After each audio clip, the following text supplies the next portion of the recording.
உற்சாகமான இரவு வணக்கம். சன்ரைஸ் செய்திக்காக இணையவள செய்தி தொகுப்புடன் நெதர்லாந்திலிருந்து செல்வி நித்யானந்தன். இலங்கையில் போதைப் பொருளை ஒழிக்கும் நோக்கில் ஆரம்பிக்கப்பட்ட முழு நாடும் ஒன்றாக தேசிய நடவடிக்கையை ஆரம்பித்து முதல் 3 நாட்களில் 3000க்கும் அதிகமானோர் கைது செய்யப்பட்டுள்ளனர். ஸ்ரீலங்கா ஏர்லைன்ஸ் குடும்பம் ஜூன் 2025 வரையிலான 3 மாதங்களில் 10.7 பில்லியன் ரூபாவை இழந்துள்ளதாக தகவல்கள் தெரிவிக்கின்றன. கடந்த ஆண்டு 12.9 பில்லியன் ரூபாயாக இருந்தது. ஆனால் போக்குவரத்தில் முன்னேற்றம் இருந்த போதிலும் இயக்க இழப்புகள் அதிகரித்துள்ளதாக நிதி அமைச்சக அறிக்கை தெரிவித்துள்ளது. இந்து சமுத்திரத்தின் கிழக்கு பகுதியில் போதைப்பொருள் கடத்தலில் ஈடுபடும் மோசடி கும்பல்கள் இலங்கையை போதைப்பொருள் பரிமாறப்படும் கேந்திர நிலையமாக பயன்படுத்துவதாக ஐக்கிய நாடுகள் சபை தெரிவித்துள்ளது. தமக்கு வெளிநாட்டில் இருந்து உயிர் அச்சுறுத்தல் விடுக்கப்பட்டுள்ளதாக நாடாளுமன்ற உறுப்பினர் செல்வம் அடைக்கலநாதன் காவல்துறையில் முறையிட்டுள்ளார். இந்த முறைப்பாடு யாழ்ப்பாண காவல்துறையின் கணனி குற்ற பிரிவில் பதிவு செய்யப்பட்டுள்ளது.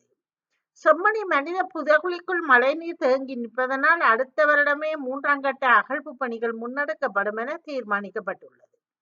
அண்மையில் இந்திய பிரதமர் நரேந்திர மோடியின் பாதுகாப்பு தொடர்பிலும் அவருக்கு ஏற்பட்டிருந்த விபரீதமான செயற்பாடுகள் தொடர்பிலும் சர்வதேச அளவிலும் இந்திய அளவிலும் பரபரப்பான செய்திகள் வெளியாகி இருக்கின்றன. அமெரிக்காவில் முக்கியமான தொழில்நுட்ப மாநாடு ஒன்றில் கலந்து கொள்ளும் பொருட்டு B1 B2 விசாவிற்கு விண்ணப்பித்தவருக்கு டெல்லியில் அமைந்துள்ள அமெரிக்க தூதரகம் கடும் ஏமாற்றத்தை அளித்துள்ளது. இந்தியாவுக்கு நாடு கடத்த வேண்டும் என பெல்ஜிய நீதிமன்றம் பிறப்பித்த உத்தரவை எதிர்த்து வங்கியில் 13,000 கோடி கடன் வாங்கி மோசடி செய்துவிட்டு வெளிநாடுக்கு தப்பியோடிய வைர வியாபாரி மெசூல் சோக்கி அந்நாட்டு உயர்நீதிமன்றத்தால் மனு தாக்குதல் செய்திருந்தார். இங்கிலாந்தில் பயணிகள் புகையிரதம் ஒன்று தடம் புரண்ட நிலையில் குறிப்பிட்ட பகுதிக்கு பயணிக்க வேண்டாம் என மக்கள் எச்சரிக்கை விடுக்கப்பட்டுள்ளார்கள். காவல்துறைக்கு இணங்க மறுத்த ஒரு ஓட்டுநரால் 20 வயது மாதிஷ் கொல்லப்பட்ட சம்பவத்தை தொடர்ந்து பாதிக்கப்பட்டவர்களின் அமைப்புகள் எச்சரிக்கை நடவடிக்கைகள் எடுக்கின்றன. இந்த குற்றம் விரைவாக அதிகரித்து வருகின்றது. காவல்துறைக்கு இணங்க மறுப்பது என்னும் குற்றம் விரைவாக அதிகரித்து வருகின்றதாக தெரிய வந்துள்ளது. அரசு குழந்தைகள் இல்லாத பயனாளர்களுக்கு வழங்கப்படும் கிறிஸ்துமஸ் போனஸை ரத்து செய்ய முடிவு செய்திருப்பதாக. இந்த போனஸ் பொதுவாக RSA சமூக நல உதவி பெறுவோருக்கே வேலை இழந்தவருக்கும் பிரான்சில் வழங்கப்படுகிறது என்பது தெரிய வந்திருக்கின்றது. ரோமில் கொலோசியம் அருகே திங்கட்கிழமை அன்று ஒரு கோபுரம் ஒன்று திடீரென இடிந்து வீழ்ந்துள்ளது.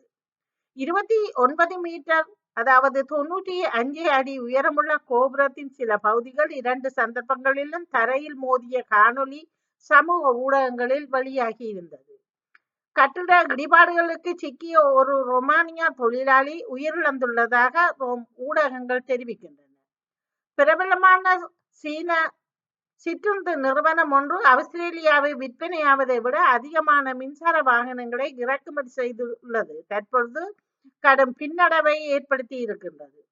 குறித்த சிற்றுந்து நிறுவனமானது அல்பானிஸ் அரசாங்கத்தின் கொள்கைகளை பயன்படுத்தி கொள்வதற்காகவே அதிக இறக்குமதி செய்துள்ளதாக தெரிய வந்திருக்கின்றது.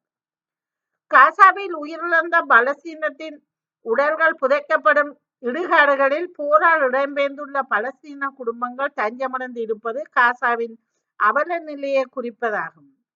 சீனாவின் ஆக்கிரமிப்பு நடவடிக்கைகளை எதிர்கொள்ளும் நோக்கில் கனடாவும் பிலிப்பைன்ஸும் ஒரு முக்கிய பாதுகாப்பு ஒத்துழைப்பு ஒப்பந்தத்தில் கையொப்பமிட்டுள்ளன.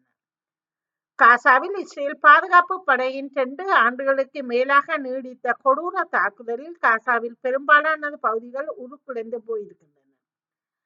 கனடாவுக்கு எதிராக மீண்டும் ஒருமுறை அமெரிக்க ஜனாதிபதி வரி அதிகரிப்பை மேற்கொண்டுள்ளார். இதன்படி கனடாவில் இருந்து இறக்குமதி செய்யப்படும் பொருட்களுக்கான வரிகளை மீண்டும் 10% அதிகரிப்பதாக அமெரிக்க ஜனாதிபதி டொனால்ட் ட்ரம்ப் தமது சமூக ஊடகத்தில் அறிவித்துள்ளார். தொடர்வது விளையாட்டு செய்திகள்.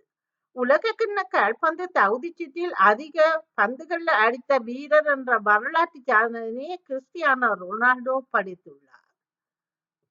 அர்ஜென்டினா ஜாம்பவனான லியோனல் மெஸ்ஸி MLS தொடரில் அதிக பந்துகள் அடித்ததற்காக தங்க காலணி விருதை பெற்றுள்ளார். மகளிர் உலகக்கோப்பை போட்டியில் தென்னாப்பிரிக்கா அணிக்கு எதிரான இறுதிப் போட்டியில் இந்திய அணி அபாரமான ஆட்டத்தை வெளிப்படுத்தி தனது முதல் உலகக்கோப்பையை கனவை அடைந்துள்ளது. 2025 மகளிர் உலக கிண்ணத்தில் அதிக ஓட்டங்கள் குவித்த வீராங்கனைகள் குறித்து அறியப்பட்டிருக்கின்றது. இந்திய மகளிர் கிரிக்கெட் அணி 52 ஓட்டங்கள் வித்தியாசத்தில் தென்னாப்பிரிக்காவை வீழ்த்தி உலக கிண்ணத்தை வென்றிருக்கின்றது என்பது பெருமைக்குரியது. முதல் முறையாக மகளிர் உலக கிண்ணத்தை வென்ற இந்திய அணியினருக்கு விராட் கோலி வாழ்த்துக்களை தெரிவித்துள்ளார். 3 முறை இறுதிப் போட்டி வரை வந்து தோல்வியுற்ற இந்திய அணி முதல் முறையாக கிண்ணத்தை வென்று சாதனை படைத்திருப்பது பெருமைக்குரிய விடயமாகும் என்பது இத்துடன் செய்திகள் நிறைவடைகின்றன. நன்றி, வணக்கம்.